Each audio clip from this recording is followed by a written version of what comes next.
Hey, Sheena. How you doing, girlfriend? Anyway, I have to tell you about this great guy I just met.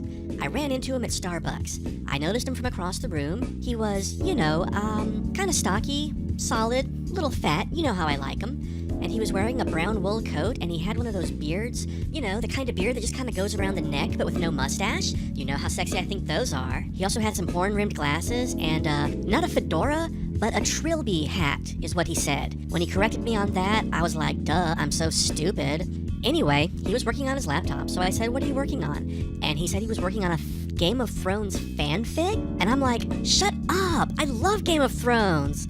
Like, I haven't seen every episode, but Khaleesi, that's my homegirl right there. What? I also like the little short dwarf guy. He is, like, mad cool. So anyway, we started talking, and he asked me something about, like, Stannis Baratheon, and I was like, which character was that again? I don't remember them all. And he kind of rolled his eyes and scoffed, and he started telling me all this interesting stuff about the different houses of Westeros, and how they have this whole history, and all the stuff they did in the past, like the conflicts between the Baratheons and the Targaryens, and the Starks and all that stuff. And I was like, my god, this is so interesting. And then he asked me if I've read the books, and I was like, there's books on this stuff? And he's like, yeah. And he kind of rolled his eyes and scoffed again. It's kind of a cute thing he does. So then he started talking about the differences between the shows and the books, how the books are actually way superior and way more complete, and how if I want to understand the show at all, I have to read them. I think he talked for about 2 hours on this. It was so interesting. I was just sitting there listening and smiling and nodding like, I mean, he sounded pretty right about everything. And so, I took my tablet out and I ordered them from Amazon. They haven't gotten here yet, but when they are, I'm gonna just completely read them cover to cover to find out all this stuff he was talking about. And he said that, like, when I read them, I really need to pay attention to how George R. Martin, like how he, hold on, I wrote it down what he said. He said, let me get this here.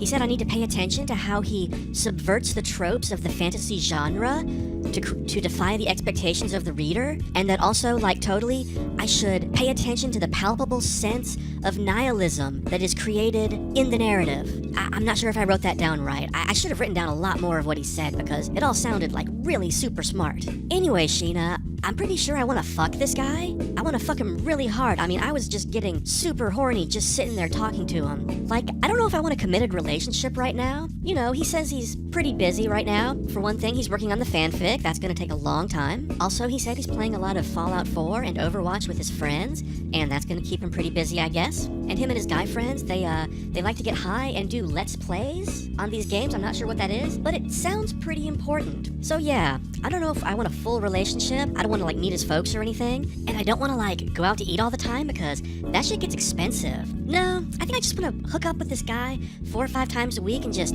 totally fuck his brains out, you know? That's really all I'm looking for at the moment. Anyway, Sheena, I'll talk to you later and I'll see you at the club. Keep it poppin', girlfriend.